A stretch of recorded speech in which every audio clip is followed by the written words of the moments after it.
Hello and welcome to another episode of Careers and Coffee. My name is Madeleine Matthews. I work with Jordan and I'm your guest host for today. So today, without further ado, I'd like to welcome Darren Howe, who is our guest today. Darren is a director with Crown Commercial, but as we'll soon hear, that wasn't quite the plan he had in mind when he was 15, but we'll hear more about that later. In the meantime, I'd like to welcome Darren. Hi, Darren. Nice of you to join us. How are Hi, you Madeleine. today? Good afternoon. I'm very well. How are you? Chickadee boo, thanks. Have you got your coffee? I have my coffee. Excellent. All set. I have my non-coffee revolting mixture. Okay. So first of all, thank you so much for agreeing to come here and being my guinea pig. At the moment, you work for Crown Commercial Service. That's And correct. you're a director with them. So first of all, can you tell us, because many people listening today won't actually probably know what the Crown Commercial Service is and what the organisation is about. So if you could perhaps start by telling us about the organisation and your role. Yeah, of course. So Crown Commercial Service is the largest procurement enterprise in the UK and across Europe. So what we do is we enable public sector to be able to procure and buy, in other words, common goods and services. And that can range from interim labour, it could range from utilities, gas and oil, or it could range into things like technology, which is the area that I sit within. My significant area is an area called Digital Future. So I look after all things to do with cloud and cloud hosting, all things to do with digital and digital transformation, and all things to do with artificial intelligence, so robotics and artificial intelligence and the future of technology in that space as well.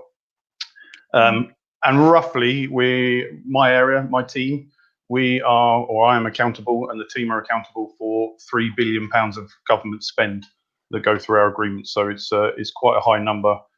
So we need to get our procurement strategy, we need to get our commercial agreements right for public sector to be able to buy correctly and right. Yeah, absolutely. Well, that's some responsibility. Absolutely. So tell us about, say, for instance, a typical day. What would you do? How does it work? So a day for me, I have a team of about 25 people. So a day for me is about firstly engaging with all those individuals just to make sure that they're all up to speed with what they're doing, how they're doing it, any escalation points, any concerns or worries they may have that they need to make me aware of. A large percentage of my day is then engaging with large central government departments or wider public sector departments, spending time with them, understanding their strategy around the areas of digital and the areas of cloud and artificial intelligence, and then talking through them about what options they may have available through Crown Commercial Service, and looking at how we can help them deliver their procurements in line with what their needs and what their solutions are. Another part and chunk of my day is spent also looking at making sure our programs, so our commercial vehicles or frameworks as they're known, are going against plan. So the timescales for delivery are on time, and we deliver them in a timescale that is suitable and right for the market as well. So there's three-pronged attack in there. It's customer, it's internal, and it's people, which is the key three areas that I focus on. Wow, that's a demanding day. So, how has the organisation and how has your role had to change since COVID? I would imagine life is very different as it is for most of us. Yeah, so we are experiencing the same as what most people are. So working from home is now a critical part of what we do. So our offices are closed for the time being, and working from home in a virtual environment is absolutely the way we need to move working forwards. I think when we look at it from a performance perspective, we're actually performing probably better in a virtual environment than we have done before, and that's largely down to people considering and respecting other people's time. So the days of being in the office and a quick chat or a corridor chat, as we call it, have long gone. People are really thinking about, who do I need to speak to? How do I need to speak to them? What do I need to ask them? What information do I need to gather from them? So there's a lot more consideration when it comes to meetings and when it comes to taking people's time. And what that has enabled is people within the team and people widely across CCS to be able to move on with work that they're focused on, and allow them to complete tasks quicker. So that's a great thing from a performance perspective. One thing that is starting to be seen, and I think this is just the natural exhaustion around COVID-19, is that it plays a more impact on mental health, and mental well-being. So there will be people out there, and we have them within our team, who are isolated in their own home, and the only people they speak to is on a virtual environment. They speak to a screen all day, and it's important that they just take that time to stop work or to step away from the screen and to really have time to themselves to be able to weigh up the difference between personal life and work life. So for all the positives that COVID's brought, there's some real challenges as well. And the environment that we find ourselves in is significantly different. We're not traveling. So I'm not spending a lot of time in London. All of our meetings, all of our communication is very much undertaken virtually, and in a meeting environment over your typical Zoom or Team Meets, or Google Hangouts. Yeah, yes, absolutely. It's the same picture for so many of us, isn't it? So now, if I may, if I can take you back to your past and your time at school. First of all, what was school like for you? And did you get any good careers advice? So school. What was school like? Well, what a question. It feels like a little bit of time ago now, if I'm being honest, Madeleine. School was an interesting time for me. If I take the transition, and we had lower, middle, and upper, so we're slightly different to what most schools are seen now with primary and high school. The transition from middle school into upper school was an interesting one. Different dynamic. It brought a different level of engagement that's needed. It was challenging. So there were challenges from a communication standpoint, from a going through the change as many children do at that time, through to even interests and understanding. So I was keen in football. It was my passion. It was my drive. It took control over everything, bar the point that I still needed to achieve good grades. I still needed to achieve the understanding of making sure I do well at school. So I never lost the sight of the importance of school. But football was my desire. Football was my dream, and that became an overwhelming and an all-consuming element of my schooling. When it comes to careers advice, it was limited. So there wasn't anything when I was at school that is around now. And one of the things I'd recommend is if anyone has the ability to be able to get to careers advice, evening sessions supported by the schools, I think it's really important that they do that. Hugely important. It wasn't around when I was around. But again, I go back to that for me, football was my dream. So I only had one goal. And I put everything into that goal and made sure that that was going to be my profession moving forward. So careers sort of took a side step for that. If I didn't have football, I feel that actually the limited careers advice I had would have been limiting for myself and many of the students that were around me at that point in time. Did anyone discourage you from pursuing a football career, or even say to you, Darren, just in case this doesn't quite work for whatever reason, have you got a backup plan? Do you have a backup plan? What would your plan B be? So no, I think there was many discussions, including my parents, but many discussions in and around the environment of, well, look, many kids go through the football system. Many of them don't make it. Many of them drop out at early stages. What's that impact? Do you need to consider other things? The challenge is when you're in the mindset that something is your passion and that is your focus, that you cannot at that age, and I think you'd even struggle at any age as in adulthood, but you cannot at that age clear your mind enough to start thinking about what plan B would look like if plan A and your desire and your passion wasn't to be fulfilled. That's a real challenge. It's a real challenge, and something that I couldn't or didn't do when I was in the early stages. So in terms of actually getting into football, obviously you played football like most kids do. How did that actually then turn into a profession? What were the actual steps? And if anybody else watching today wanted to follow that same route and actually play football, what would your advice to them be? You'll say maybe talking to somebody who's 14, 15, what would you say to them? So I was a late starter when it comes to football. If you take the environment we find ourselves in, there's lots of children, boys and girls kicking balls around at the age of 5 and 6. There's teams now starting at under 6s, under 7s, under 8s. I kicked a football for the first time at 9, and I joined a team that was under 10s. And how I got into football wasn't actually necessary through those routes.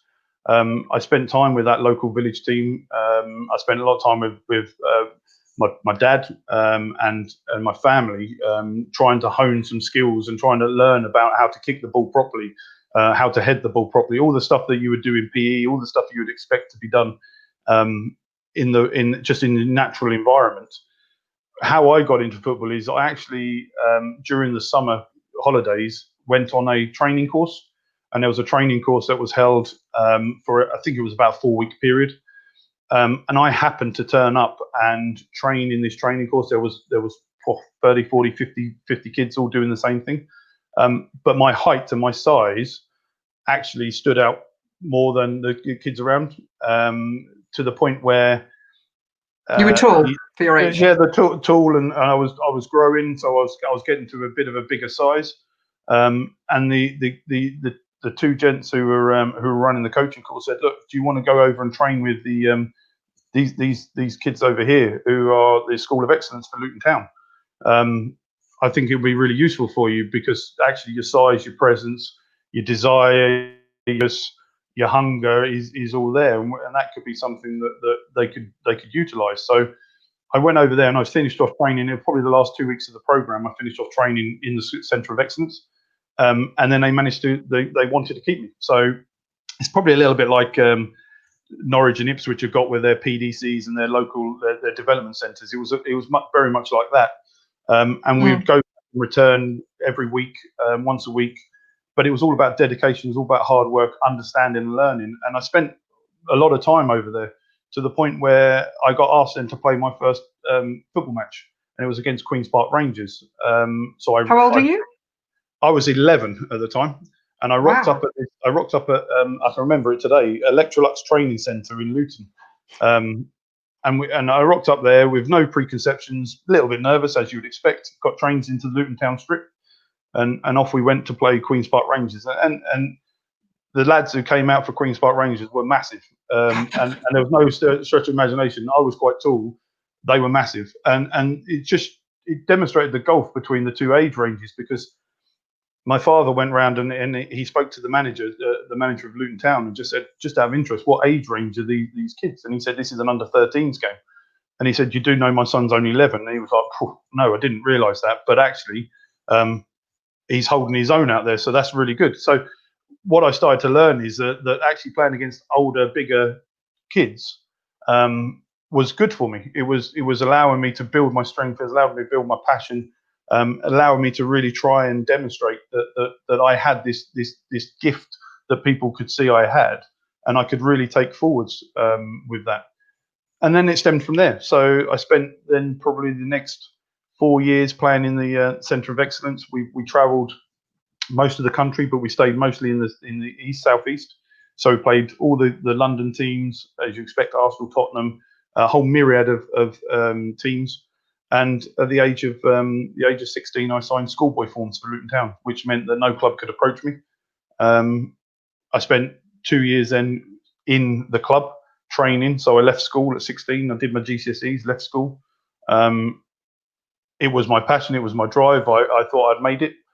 And then I went through to then transfer to Cambridge United. And I don't know whether you want me to talk about what that transition looked like in that 16 to 18 period. But that was very much an eye-opening for me. I'm sure it would be. I mean, it has to, I have to say, it sounds like a lot of the skills you learn through playing football are probably skills that would have prepared you very well for future roles. But to kind of, it would be great to learn more. And I'm sure there are probably lots of people listening who would actually say, oh, we want to talk about football more. But in terms of the rest of your career, when you tell us a bit about what happened when you ended up leaving football and what happened next and how you ended up in the corporate world. Yeah, okay. So I think just to touch upon what you just mentioned there, Madeleine, around skills and transferable skills, which I think is hugely important. Um, and just before we go into that stage, I think for me, and one thing I've recognised, and I learn and I mentor and I talk to people about, and I think is hugely important, is to understand those skills that we recognise that we have. So everyone watching this will have a skill set that they recognise and they understand, and it's their strength. That's hugely important, okay? And they need to capture that and hold on to that and utilise that to their advantage. What they also need to do, which is as important, is those skills that they do not know they have, but they have got them, and they're Yes, not absolutely. recognized to them yet. And I use this as an analogy around blind spot and comfort zone. So one of the things that I always train, and I think it's hugely important for anyone listening, is there is a thing you can do around blind spot where you put a piece of paper, you put a cross on one side, a circle on the other, cover one eye, you bring it towards you, and suddenly the circle disappears. Okay, that's your blind spot. That's the skills that you do not recognize, because that spot is still there. It hasn't disappeared. You just cannot see it. And I think it's important that people recognize that there are skills that they cannot see, but others can see in them, or they're not aware that they have those skills. Those are the things that when you're listening to feedback, when you're getting information from the teachers, when you get information from parents and guardians or siblings or anything else that is seen as you are good at something, but you don't recognize it, it's because it's those blind spot skills. I've captured that, and what I've done is I've used that as part of my transition out of sport and into the corporate world. So to give you a bit of a flavour on what happened to me, unfortunately, I had a nasty injury while playing for Cambridge United against York City, and it ended my career more or less there. That was a real tough time for me. I was just in the stages of turning. I was about 2021. Okay, so I was still in the early stages of football career, and I was in the early stages of a natural career. But it was very dark. It was very difficult. I'd spent all this time with desires and dreams to be a footballer, and they were taken away from me very, very quickly. And I had to make a decision. I had one day, I remember it again, I can remember it today. One day where I had to make that decision, which was I either spiral out of control, and there will be no coming back, no help, no support would even help me get to that stage, or I had to dust myself down and do something about it. I still had these skills, I still had this knowledge. I'd learned how to be a team player, I'd learned how to communicate well. All of these blind spot skills that I talk about, I'd learned in the footballing world. I didn't know I was a team player until I went into that world in full. I didn't know that I could communicate well and I could talk well. I could listen. They're all blind spot skills that I learned as I went through that career. And I took those and said, okay, well, how do I make that into a career to live for the rest of my life and do what I need to do? Absolutely. I mean, these kind of skills are so important, and something that through the careers education programs we do with schools and colleges is to try and help support those skills. Absolutely, it's hugely important.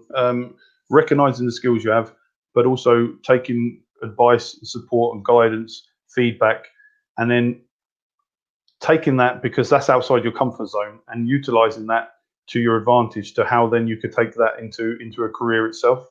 I transitioned out of football. I transitioned into being in sales. The main reason I transitioned into sales and it was motor trade. I liked cars. I could talk to people.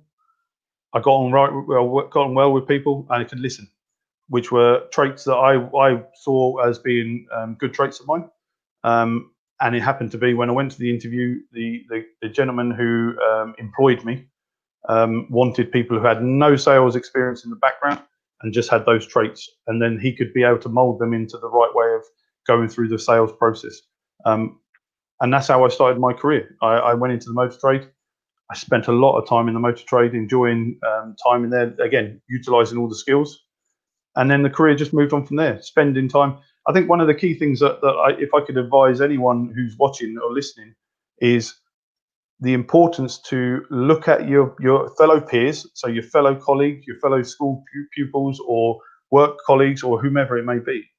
Also your teachers, your line management, whomever that may be, and look at the good things they have, look at the good qualities they have, and understand why you see those as good qualities, and understand then how you could absorb those qualities to better make yourself a better person, and how you could absorb that and utilize that to your advantage.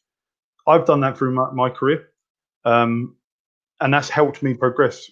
I've taken all the good things from different people and adapted them into my style, and I also looked at the stuff that isn't so good, that I don't think should happen, or they're not necessarily the right way of doing things, and I've tried to then alleviate that from myself, and that helps you move on in your careers.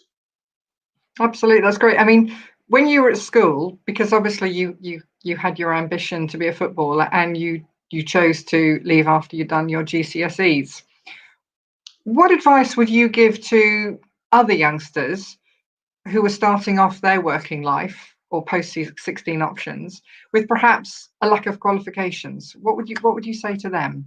I mean, certainly you've spoken of the importance of people skills, and I think they can't be overestimated. I mean, the importance of that is enormous.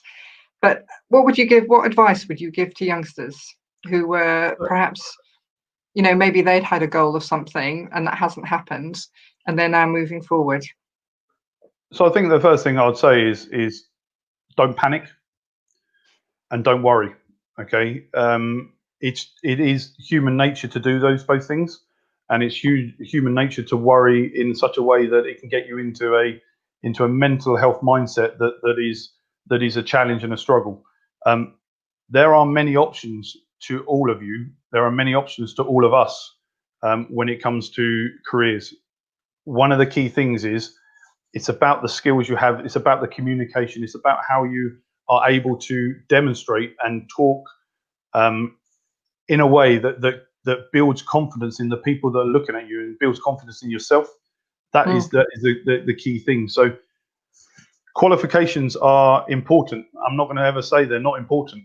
Okay, I don't have a huge amount of qualifications, and I've managed to turn a career on the basis of being able to communicate well, on the basis of being able to respect people.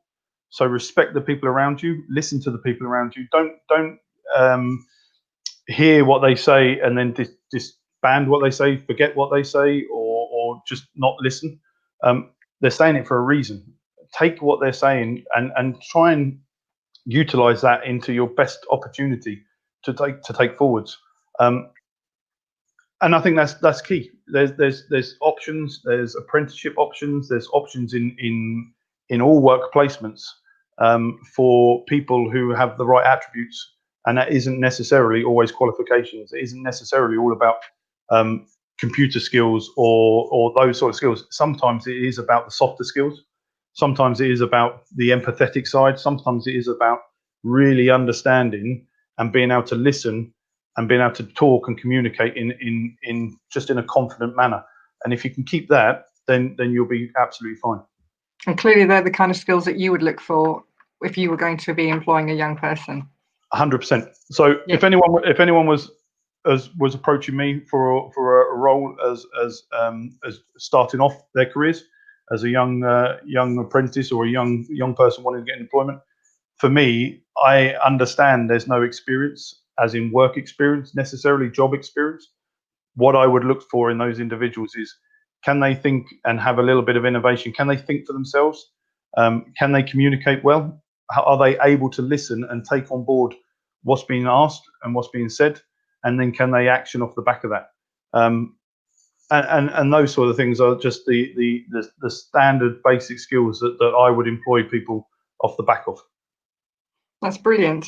And with regard to your own industry, with the world of work changing so quickly, Do you actually have any insight into how your industry is going to change and develop in the future? And if, say, for instance, young people wanted to get access into your industry, what would you advise them? Yeah, absolutely. So the public sector, central government, wider public sector, all of the things, when you hear our prime minister and our ministers talking on the news, that is everything to do with the public sector. So whatever they're talking about has some recollection into or looks back into the public sector and all the people, civil servants and public sector bodies that are actually procuring, buying the services, doing the stuff that makes it all tick along. It goes without saying that will always be an area that spends. So where we've got COVID-19, and we know that hospitality, we know that retail have all struggled, excuse me, as industries and sectors because of COVID-19. The public sector will continually spend because the services still need to be there, the frontline services still need to be there. So it'll always be an area that's always spending and always requires resource. So a good sector So to get into, a sector that's going to be there in the future. a really stable sector that will be a sector for life, and the opportunities for anyone really listening or watching here would be things like the apprenticeship scheme. So we run apprenticeship schemes. I've just taken another apprentice on in my team, and the importance that we put around that apprenticeship scheme with regards to training, development, study leave, etc. We also, and again, part of what we do is I've just taken on a couple of UEA students as well, for a short period of time to give them some experience about what we do and how we do it. And these sort of things go on all the time in public sector. So it's not just limited to maybe to my sector and my team. There are so many opportunities in that wider piece, and we're always keen. We're always keen to bring young talent on. We're always keen to bring people who have an ability to just be able to communicate and understand and listen and take on board. And it's those individuals that will progress in the public sector quite quickly as well. So the progression, the career progression, it's there, it's available. It takes some time, it takes some dedication, but it's there. That's super. I'm conscious that we're running out of time, and I really wanted to ask you about your voluntary work. You do a number of different things. You volunteer for us at New Anglia, supporting local education programs. And also you're going to become an enterprise advisor for one of our schools, which is brilliant. But also, if you can just talk us through some of the other volunteer roles you have, in terms of, like, for instance, your non-executive director role with Your Own Place, which is an amazing organisation in itself that's tackling homelessness. So if you could just tell us a little bit about that. Yeah, of course. So I've talked about my I guess my corporate world. One of the things that I've always been passionate about is giving back. I've learned a lot over my time in my career, and I think the huge importance of giving some of that time and experience and knowledge back to great organisations doing great things. I had the privilege of Your Own Place, and visiting their opening of their flat they had. It was a fair few years ago now, and I've had a keen eye on what Rebecca White's been doing and Your Own Place has been doing around homelessness and the impact of that. And the opportunity came up as they were recruiting for non-exec directors, and I thought that this is my time. So I went through the process, and I'm pleased to say I was successful in that process. And we are now starting to look at how my knowledge and expertise and experience, along with a number of other non-exec directors, can really help that organisation move forwards. It's a great organisation, got superb values, superb principles, and I've just wanted to align myself to them to help them move forwards. One of the other roles that is coming to finalisation, it's not necessarily finalised yet, but I think I can say it. But as a non-exec director for the Boudica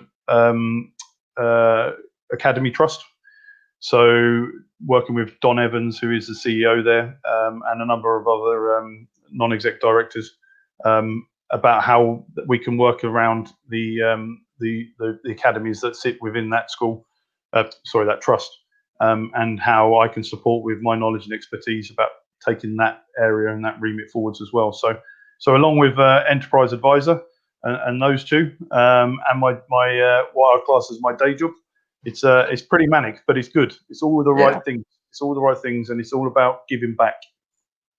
That's great. That's absolutely, it's superb to hear. And thank you so much for coming in today and talking to us. Can I just ask you just one quick question? What would you say is the best thing about living and working in the New Anglia region? I have to ask that. Not that I'm biased. Well, living in this area is it's just an amazing area. I think if you take,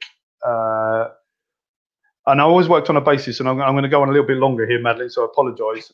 But I always work on the basis that if you attract big business and you attract big retail to the area, then you're doing something right. So the economy in this area and the ecosystem in this area is fantastic for business. It's fantastic for opportunity. There's a significant amount of startups. There's a significant amount of tech. There's a load of stuff going on in fintech and finance, and so this is the area that if you're going to be anywhere in the UK, it's the area for starting out careers and being in business. Absolutely. Take away that side of it. If you just take the countryside and the living and there's just the pleasantness of the area we surround ourselves in, you're not going to get much better across the UK. So I think that when you look at living countryside, you've got a fantastic city in Norwich. There's lots of stuff going on. It's a hive of activity. Appreciate COVID-19 is having a little bit of an impact, but it's a hive of activity. There's a great ecosystem that runs and will continue to run from Norwich through to Cambridge. So there's a significant work around tech and around that link between the corridor between Norwich and Cambridge. Brings a mammoth of opportunity for people when they're looking at careers. We've got decent train links, we've got decent road links. What more can you want? And you've got a great Norfolk coast, beautiful, and the weather's beautiful. And I keep going on, but you could, and that's great, and it's brilliant. You're completely a man after my own heart. And Darren, I thank you from the bottom of my heart for coming today. It's been absolutely brilliant having you on. Thank you so much for joining us, and I'll talk to you soon. No worries. Thank you, Madeleine, and thank you, everyone. Take care. Bye-bye.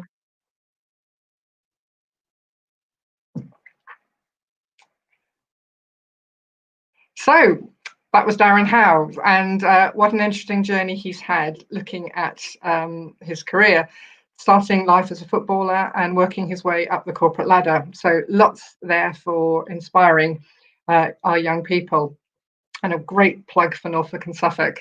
So many thanks to Darren. So on Thursday, it will be back to normal with Jordan hosting.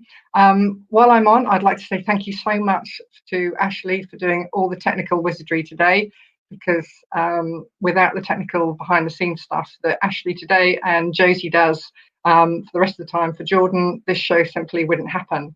So thank you very much for that. Thank you for watching. On Thursday, Jordan's guests will be Andy Green, who is the principal at Coppleston High School in Suffolk. And along with Andy, we have Angela Ransby, who's the CEO of Raidwell Trust, and they'll be on discussing their careers, their teaching careers. So lots of interesting conversation there, no doubt. So, and while they're on, I'd be grateful if everybody could complete the survey. It's really helpful for us to know what you would like from Careers and Coffee. Any ideas that you have, the kind of guests that you'd like to meet, then please do let us know. And in the meantime, thank you for watching.